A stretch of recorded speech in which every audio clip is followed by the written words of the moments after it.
اللہ صلی اللہ علیہ وسلم کی خدمت میں پیش فرما رہے ہیں۔ بڑے درود شریف نماز والا اللہم صلی علی محمد وعلی آل محمد کما صلیت علی ابراہیم وعلی آل ابراہیم انک حمید مجید اللہم بارک علی محمد وعلی آل محمد کما بارکت علی ابراہیم وعلی آل ابراہیم انک حمید مجید۔ ایک مرتبہ بغل والے کو دیکھ کے پڑھیے، وہ پڑھتا ہے کہ نہیں پڑھتا؟ اللہم صلی علی محمد وعلی آل محمد کما صلیت علی ابراہیم وعلی آل ابراہیم انک حمید مجید اللہم بارک علی محمد وعلی آل محمد کما بارکت علی ابراہیم وعلی آل ابراہیم انک حمید مجید۔ آؤ چھیڑیں ذکر پیغمبر صلی اللہ علیہ وسلم، بول اٹھیں گے کنکر پتھر صلی اللہ علیہ وسلم، عرش پہ پرچم فرش کا بستر صلی اللہ علیہ وسلم، سب سے مکرم سب سے معظم صلی اللہ علیہ وسلم، راہ میں جس نے کانٹے بچھائے گالی دی پتھر برسائے اس پر چھڑکی پیار کی شبنم صلی اللہ علیہ وسلم صلی اللہ علیہ وسلم۔ میرے عزیز دوستو، آپ بڑی دیر سے اکابر علماء کرام کی نصیحتیں سن رہے ہیں۔ آج کے ہمارے آپ کے اس جلسے کا موضوع ختم نبوت ہے۔ ختم نبوت کا مطلب یہ ہے کہ اب کوئی نبی نہیں آئے گا، سب نے آپ کو سمجھایا۔ جو فتنہ ہمارے اس بنیادی عقیدے کے خلاف تبلیغ کر رہا ہے، جس کو آپ قادیانیت کا فتنہ کہہ لیں، مرزائیت کا فتنہ کہہ لیں، احمدیت کو اپنا نام رکھے ہوئے ہیں، یا ایسے بہت سارے فتنے ہیں جن کی الغار ختم نبوت پر ہے، وہ حضرت رسول اللہ صلی اللہ علیہ وسلم کو آخری نبی نہیں مانتے۔ ہمارے اور آپ کا عقیدہ کیا ہے؟ عقائد اسلام حقائق اسلام ہوتے ہیں۔ عقیدہ یہ ہے کہ ختم نبوت صرف ایک نرا اکیلا واحد منفرد عقیدہ نہیں ہے، بلکہ ختم نبوت کا عقیدہ یعنی حضرت محمد الرسول اللہ صلی اللہ علیہ وسلم آخری نبی ہے۔ میں نے ابھی آپ سے عرض کیا تھا، حبیب کبریا کہیے محمد مصطفیٰ کہیے، حبیب کبریا تم ہو، محمد مصطفیٰ تم ہو، جہاں کی ابتدا تم ہو، جہاں کی انتہا تم ہو۔ حضرت رسول اللہ صلی اللہ علیہ وسلم کائنات میں سب سے افضل، سب سے بڑے، اللہ کے سب سے بڑے محبوب، اللہ کے آخری پاک پیغمبر ہے۔ کوئی آپ کا ہمسر کبھی نہیں ہو سکتا۔ تو آخری نبی ہونا آپ کی نبوت میں، اسلام میں جو آخری نبی کا عقیدہ ہے، یہ ایک عقیدہ نہیں ہے بلکہ ہر اسلامی عقیدے کی بنیاد ہے۔ قرآن کریم اللہ تعالیٰ کی آخری کتاب کیوں ہے؟ کیونکہ اب نبوت مکمل ہو چکی ہے۔ حضرت رسول اللہ صلی اللہ علیہ وسلم کے طریقے میں ہی نجات ہے۔ کیوں؟ اس لیے کہ نبوت مکمل ہو چکی ہے۔ اسی کلمے میں لا الہ الا اللہ محمد الرسول اللہ میں ہدایت منحصر ہے، نجات منحصر ہے۔ کیوں؟ اس لیے کہ نبوت مکمل ہو چکی ہے۔ اب قیامت تک کوئی نبی پیدا نہیں ہوگا۔ حضرت محمد رسول اللہ صلی اللہ علیہ وسلم کی نبوت دائمی ہے، عالمی ہے، آخری ہے۔ جہاں تک خدا کی خدائی پھیلی ہوئی ہے، وہاں تک محمد رسول اللہ صلی اللہ علیہ وسلم کی ختم نبوت، رسالت اور فضیلت پھیلی ہوئی ہے۔ کوئی آپ کے برابری کا دعویٰ نہیں کر سکتا۔ اس لیے شیخ سعدی کہتے ہیں، ندانم قدامی سخن گویمت کی والا تری زاچے من گویمت۔ یا رسول اللہ صلی اللہ علیہ وسلم میں کیا کہوں؟ تورا اس سے لولا کو تم کی بسست سنائے تو تاہا و یاسی بسست ندانم قدامی سخن گویمت کی والا تری زاچے من گویمت۔ تو یہ عقیدہ ہر مسلمان کا عقیدہ ہے کہ ہمارے نبی کے برابر کوئی نہیں ہو سکتا۔ زیادہ ماننا تو الگ کی بات ہے، ان کے برابر کوئی۔ ہمارا یہ مسلمان ہونے کی وجہ سے یہ عقیدہ ہے۔ اگر یہ عقیدہ نہیں ہے تو ہم مسلمان نہیں ہیں۔ کیا عقیدہ؟ آپ کبھی غور کرتے ہیں نماز کس پر فرض ہے؟ علماء کہتے ہیں عاقل بالغ مسلمان پر۔ نماز کے فرض ہونے کے لیے ایمان شرط ہے، بے ایمان اور کافر پر نماز فرض نہیں ہے۔ روزہ کس پر فرض ہے؟ روزہ کے لیے کیا شرط ہے؟ عاقل ہونا، بالغ ہونا، مسلمان ہونا۔ کوئی مر گیا تو اس پہ نماز فرض، روزہ فرض نہیں ہے۔ کوئی کلمہ گو نہیں ہے، مسلمان نہیں ہے، اسلام میں نہیں آیا ہے، اس پر روزہ فرض نہیں۔ شریعت کے سارے احکام، زکوٰۃ، حج وغیرہ وغیرہ سب کے لیے یہی شرط ہے کہ آدمی صاحب ایمان ہو. تو کوئی عمل اللہ کے نزدیک ایمان کے بغیر قبول نہیں ہے. اور اسے لکھ کر کے لے جاؤ کہ ایمان محمد الرسول اللہ کے بغیر قبول نہیں ہے. ایک آدمی سب کچھ مانتا ہے مگر حضرت محمد الرسول اللہ صلی اللہ علیہ وسلم کو صحیح معنوں میں نہیں. آپ علماء سے پوچھیں، آپ عام مسلمان سے پوچھیں کہ ایمان کیا ہے، وہ ادب سے کہے گا لا الہ الا اللہ محمد الرسول اللہ. ادب سے کہے گا، ہاتھ چوم کے کہے گا، کھڑا ہو کے کہے گا، محبت سے کہے گا. جب آپ اہل علم سے پوچھیں گے ایمان کیا ہے، وہ کہتے ہیں تصدیق ما جاء بہ النبی صلی اللہ علیہ وسلم. حضرت رسول اللہ صلی اللہ علیہ وسلم جو لے کر کے آئے ہیں. ہم نے جنت نہیں دیکھی، جہنم نہیں دیکھی، آخرت نہیں دیکھی، پلسرات نہیں دیکھی، اور بہت ساری وہ مغیبات جس پر صرف نبی مطلع ہے اور اللہ نے اپنے نبی کو بتایا ہے. ہمارے نبی نے فرما دیا، ہم نے مان لیا. ہمارا یہ عقیدہ ہے. ہمارے ہاتھ کی ہوئی غلط ہو سکتی ہے، اپنے کانوں کی سنی ہوئی غلط ہو سکتی ہے، اپنے آنکھوں سے دیکھی ہوئی غلط ہو سکتی ہے، اپنے زبان سے کہی ہوئی غلط ہو سکتی ہے، 2-2-4 کا فلسفہ غلط ہو سکتا ہے. آپ رات میں بیٹھے ہیں، یہ بات غلط ہو سکتی ہے، کوئی اسے دن کہہ سکتا ہے، مگر محمد الرسول اللہ صلی اللہ علیہ وسلم کی کوئی بات غلط نہیں ہو سکتی. بات کی تو بات ہے، بات مشکل سے بات ہوتی ہے، بات ہر بات کو نہیں کہتے.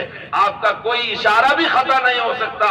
آپ اشارہ کرتے ہیں تو ڈوبا ہوا سورج واپس آ جاتا ہے. آپ اشارہ کرتے ہیں چاند کے ٹکڑے ہو جاتے ہیں. ایک تو نہیں، سینکڑوں معجزات ہیں جنہوں نے اس زمانے کے کڑے سے کڑے، پختہ سے پختہ کفار کے دلوں کو نرم کر دیا، اور آپ کے معجزات دیکھ کر کے وہ اسلام میں داخل ہو گئے.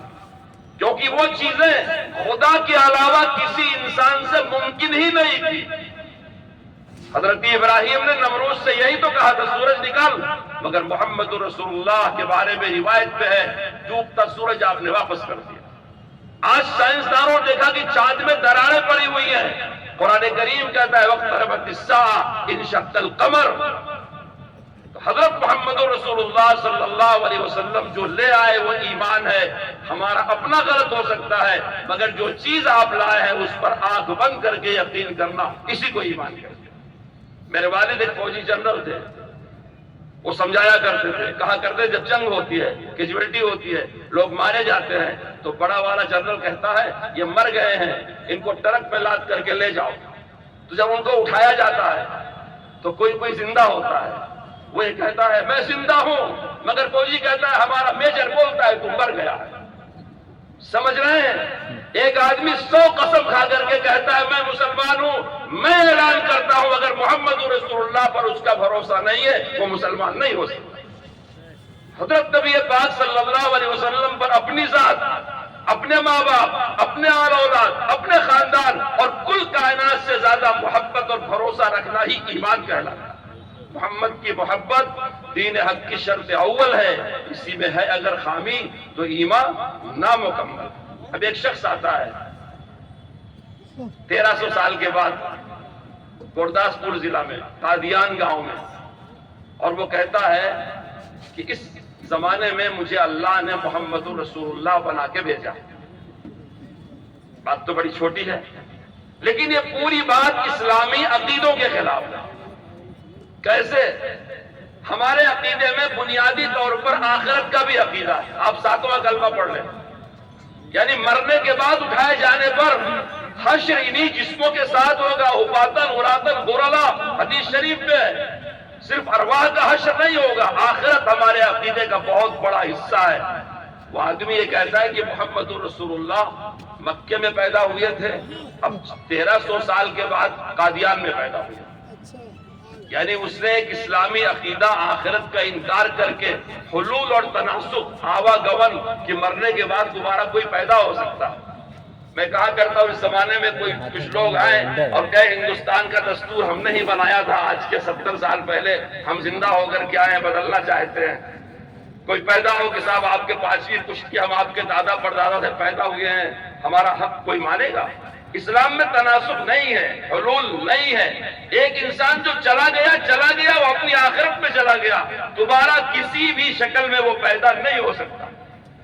مرزا غلام احمد قادیانی کا یہ کہنا کہ ہم محمد بن کے دوبارہ پیدا ہوئے ہیں، پہلی بعثت میں محمد تھے، اب وہ احمد ہیں، ان کا یقین ہے یہ، کیا مسلمان اس بات کو مانے گا؟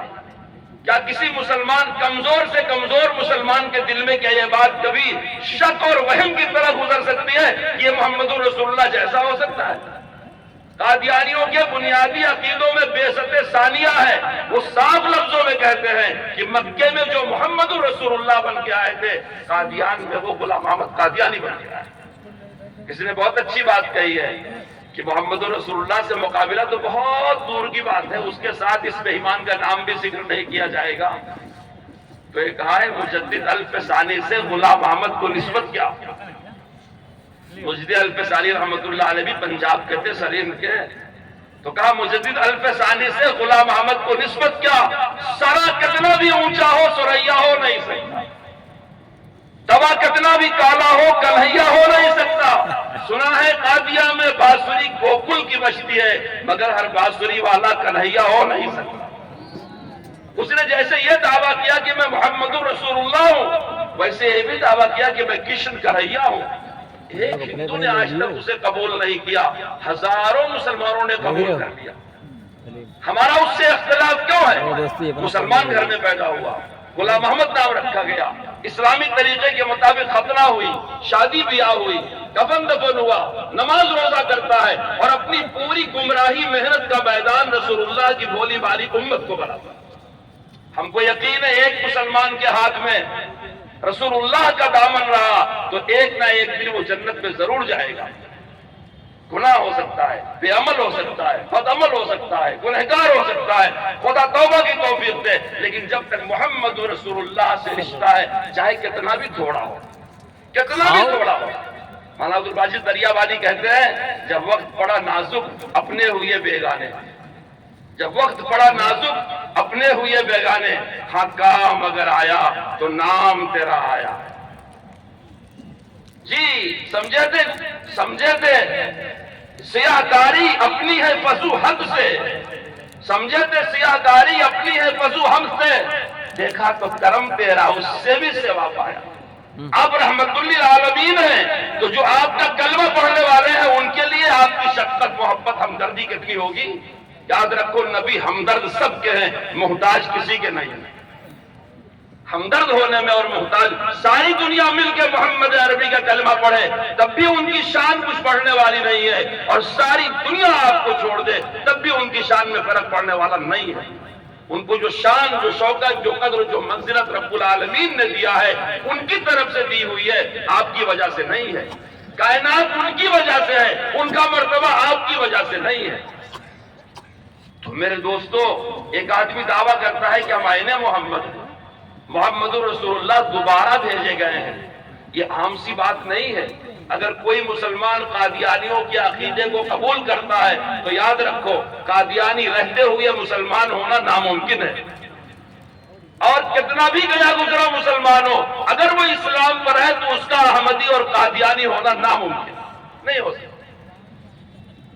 اس لیے ختم نبوت صرف ایک عقیدہ نہیں کہ مان لے بس ایک عقیدہ نہیں، تمام اسلامی عقیدوں کی بنیاد ہے۔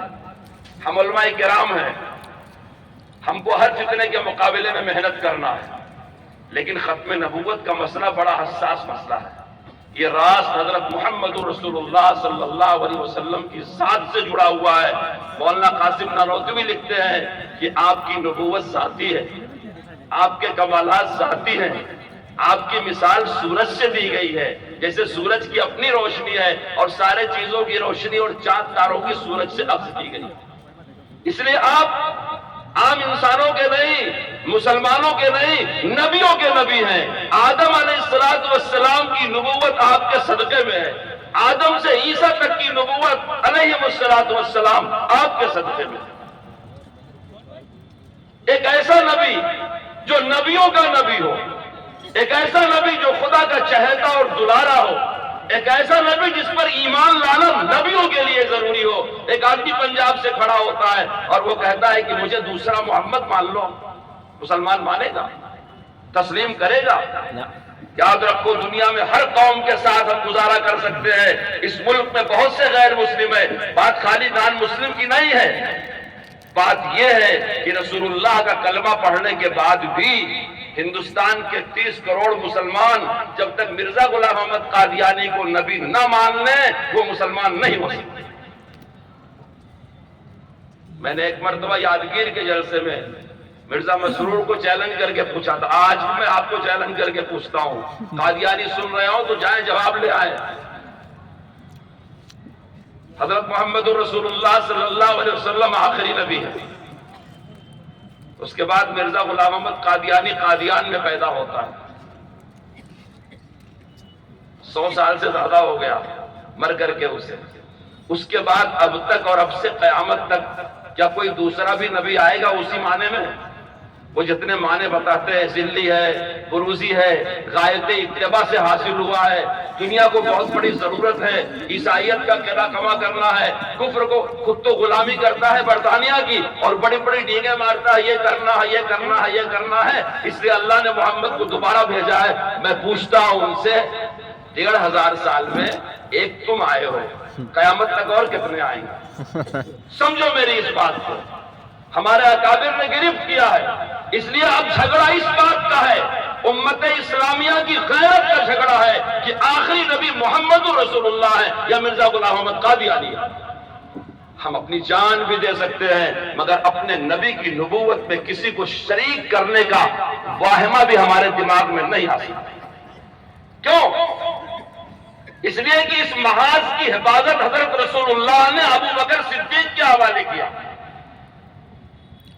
یمامہ کی جنگ جو مسلمہ کے خلاف تھی، خالد بن ولید صحابہ کا لشکر لے کر کے گئے ہیں، آپ ولما سے پوچھیں، میری پشت پر ولما بیٹھے ہیں، محمد رسول اللہ نے کلمہ توحید کا اعلان کیا، ہجرت کیا، احد ہوا، بدر ہوا، خندق ہوا، غزوات ہوئے، جتنے صحابہ شہید ہوئے ان کی تعداد 300 سے کچھ زیادہ۔ 23 سال میں دنیا میں کوئی اتنا بڑا انقلاب جتنا محمد رسول اللہ لے آئے اور چند خون بہا ہے اس کے سلسلے میں، لیکن جب ختم نبوت کی حفاظت کا مسئلہ آیا 1000 سے زیادہ صحابہ شہید ہوئے۔ یہ ہماری شان کا مسئلہ ہے، شان کا مسئلہ ہے، آن کا مسئلہ ہے۔ یاد رکھو جو مرزائیوں کے یار ہوں گے محمد رسول اللہ کے غدار ہوں گے۔ یہ ہو ہی نہیں سکتا کہ کسی مسلمان کو رسول اللہ سے محبت ہو پھر ان کے دشمنوں کے ساتھ بھی اس کا رویہ نرم ہو، ان سے بھی محبت، یہ نہیں ہو سکتا۔ ہمارے بہت سے بولنے والے مسلمان کہتے ہیں احمدیت سے بھی جڑے رہیں گے، اور ہم تو یاد رکھو احمدی ہوتے ہوئے مسلمان ہونا ناممکن ہے۔ جو احمدی ہو گیا اس کے ہاتھ سے محمد رسول اللہ کا دامن چھوٹ گیا، وہ مسلمان نہیں ہو سکتا۔ صدیق اکبر نے سب سے پہلے یہ خدمت کیا ہے اور قیامت تک نماز کی محنت، روزے کی محنت، دین کی محنت، تلاوت کی محنت، مدرسے کی محنت، مسجد کی محنت، علماء سے پوچھو ایک طرف ہے، یہ ساری محنت میں روحانیت آئی ہے، طاقت آئی ہے، معنویت آئی ہے ختم نبوت کی وجہ سے۔ ان تمام محنتوں کی بنیاد ختم نبوت ہے۔ اس لیے جیسے صحابہ غیور تھے، جو ایمان صحابہ کا تھا، جو طریقہ صحابہ کا تھا، جو عقیدہ صحابہ کا تھا، جو راستہ صدیق اکبر کا تھا، قیامت تک اس امت کو اسی راستے پہ چلنا ہے اور اپنے ایمان کی حفاظت کرنا ہے۔ وقت بہت ہو رہا ہے، مولانا اظہر مدنی کو بھی خطاب کرنا ہے، اور اب تو آپ پر ہم دونوں لوگ مسلط کیے گئے ہیں۔ میں اب اتنی باتیں نہیں کرنا چاہ رہا تھا، لیکن اکابر کی مصلحت انہوں نے کہا کرو۔ ایک بات کہہ کے اپنی بات ختم کرتا ہوں۔ ابو بکر صدیق نے اس محاذ کی حفاظت کیا، آپ ان کے لیے دعائیں خیر کریں گے؟ کریں گے؟ ارے بھائی نہیں بول رہے، سمجھا نہیں میری بات کو؟ سیدنا صدیق اکبر رضی اللہ تعالیٰ عنہ اس محاذ کے سب سے پہلے محافظ ہیں۔ انشاءاللہ اس امت کا وہ آخری فوجی جو اس فتنے سے ایک دم آخری صف میں کھڑا ہے، اس کا حشر بھی محمد رسول اللہ کے پہلے صحابی، محمد رسول اللہ کے خلیفہ صدیق اکبر کے ساتھ، کیونکہ صحابہ نے کیا۔ مصطفیٰ صلی اللہ علیہ وسلم کے جانثاروں کو سلام، اگر صحابہ نہ ہوتے ہم کو دین نہیں مل سکتا تھا۔ سید کونین تیرے جانثاروں کو سلام، مصطفیٰ صلی اللہ علیہ وسلم کے سارے یاروں کو سلام، انبیاء کے بعد شہرا ہے انہی کے نام کا، جن کی قوت سے پھلا پھولا چمن اسلام کا، ان حجازی غازیوں کو، شہسواروں کو سلام۔ ان میں ابو بکر و عمر کی امتیازی شان ہے، سو گئے اس گھر میں جس پر خلد بھی قربان ہے۔ رونقیں گنبد خضرا کی بہاروں کو سلام۔ یہ صحابہ والا راستہ ہے، دیوبند کا راستہ نہیں ہے، معاف کیجئے گا، صرف بریلی کا راستہ نہیں ہے۔ پوری امت میں کسی فرقے کو ختم نبوت سے اختلاف نہیں ہے۔ علماء کو قائم میں کتابیں تقسیم کی گئی ہیں، اس میں تمام فرقوں کے اکابر علماء کے فتاوے موجود ہیں۔ لیکن میں آپ کے ذہن میں ڈالنا چاہتا ہوں، جتنے فرقے جتنی جماعتیں ہیں، ختم نبوت ان کا کام نہیں، ختم نبوت صحابہ کی جماعت کا۔ ختم نبوت کی محنت سے مسرت کس کو ہوگی؟ حضرت محمد رسول اللہ صلی اللہ علیہ وسلم کو۔ ایک بار دلی کا قصہ ہے، کہہ کے اپنی بات ختم کرتا ہوں۔ میں نے آپ سے پوچھا صدیق اکبر کے لیے دعائیں کریں گے، اظہار عقیدت کریں گے؟ ہمارے استاد مولانا منظور چنیوٹی وعدہ لیا کرتے تھے، کتنے لوگ جن کی شادی نہیں ہوئی؟ ذرا ہاتھ اٹھائیں تو نہ بھیا نہ اٹھائیں۔ کتنے لوگ جن کی شادی نہیں ہوئی؟ پہ اٹھاؤ جی۔ اللہ تم کو نیک صالح خاتون عطا فرمائے اور اولاد نرینہ عطا فرمائے۔ جب بچہ ہوگا تو اس کا نام رکھنا صدیق اکبر۔ کیا رکھیں گے؟ کیا نام رکھیں گے؟ صدیق اکبر۔ چٹانوں سے مضبوط اس کا قدم ہے، وہ چلتا ہوا ایک باب حرم ہے، جھکاتے تھے نظر عمر اس کے آگے، کھڑے ہو کے شام و سحر اس کے آگے، زمین پہ وہ عرش بری دیکھتا تھا، وہ سب سے نرالا، وہ سب سے جدا تھا۔ خلیفہ تھا پر جیب خالی تھی اس کی، مگر ساری دنیا سوالی تھی اس کی۔ دعا کے لیے وہ اگر نہ ہلا دے، خدا اس کے اپنے خزانے لٹا دے۔ جو ختم نبوت کی محنت کر رہے ہیں وہ صدیق اکبر کے مجاہد ہیں، ان کی سب سے، ان کی خلافت کا سب سے بڑا نمایاں کارنامہ یہی ہے کہ تاج و تخت نبوت کی صدیق اکبر نے حفاظت کیا۔ شاہ ولی اللہ محدث بیروی جن کا میں نے قصہ چھیڑا تھا، یا شاہ عبدالعزیز، دونوں میں سے کس کا واقعہ ہے؟ اشتباہ ہو رہا ہے، لیکن ہے اسی خاندان کا قصہ۔ دلی سے گزر رہے تھے، ایک چنے والا چنا بیچ رہا تھا، اس پر رحم کھایا، پتہ نہیں بیچارے کا بکا ہے کہ نہیں بکا ہے، ضرورت نہیں تھی، 2 کوڑی نکال کر کے چنا خرید لیا۔ جیسے 2 کوڑی کا چنا لیا، سامنے ایک فقیر آ گیا۔ ہمارے اکابر میں نیتوں کا استحضار بہت ہے۔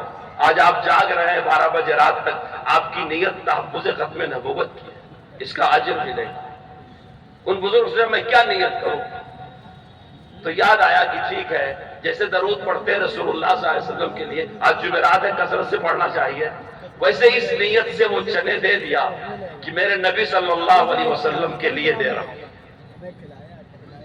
رات کو سوئے تو خواب میں دیکھا آقا بیٹھے ہوئے ہیں، صحابہ کی مجلس لگی ہوئی ہے، یہ سامنے کھڑے ہوئے ہیں خواب میں، نبی پاک صلی اللہ علیہ وسلم غریب کے ہاتھ اٹھانے والے اس چنے کو ایسے اپنے ہاتھ سے پھیر رہے ہیں، خوش ہو رہے ہیں۔ جہاں یہ قصہ لکھا ہے شاہ ولی اللہ شاہ عبدالعزیز نے، وہاں لکھتے ہیں کہ خواب میں چاہ رہا تھا کہ زمین پھٹ جائے اور میں دھس جاؤں، میرے آقا کتنے قدردان ہیں کہ میں نے 2 کوڑی کا چنا ان کے نام پہ خیرات کیا، تو آج اس کی اتنی عزت افزائی کر رہے ہیں۔ میں کانپور کے پریڈ گراؤنڈ کے آج اس جلسے میں تم سے کہتا ہوں، وعدہ کرو زندگی بھر ختم نبوت کے لیے کام کرتے رہو۔ جو جس لائق ہے وہ کام کرتا رہے گا، اللہ تعالیٰ مجھے بھی قبول فرمائے، اخلاص عطا فرمائے، مدد فرمائے، فتنوں سے پوری امت مسلمہ کی حفاظت فرمائے، آمین۔ وآخر دعوانا الحمدللہ رب العالمین۔